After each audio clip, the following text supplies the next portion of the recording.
to ndi Guntolah iweyo. Guntolah. Yeah. Nyaro rosa. Nalipotokozera kulikoti show ya lero kuiona modani. Yayaga magala. Abameru banga interview ndi yayaga no magala ndikira kuona kuti yayaga magala kwambiri. I say well planned. It's a big show. Yeah. How has been your experience over here? Experience ndichiona kuti ndimbe ni nyimbo zichuke anthu azipanga mashow azibwera. That's the experience so far. Makaya amabwera kodi ngini ndio yaga moto waiziwa. Anthu akuplanta amazwika ndi kusakonda ngini koma amakonda ngini. Ima kodi ngini yoyikondayo palibepo.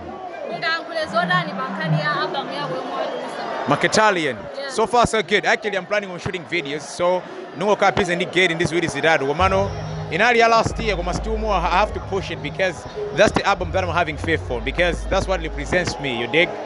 Yeah.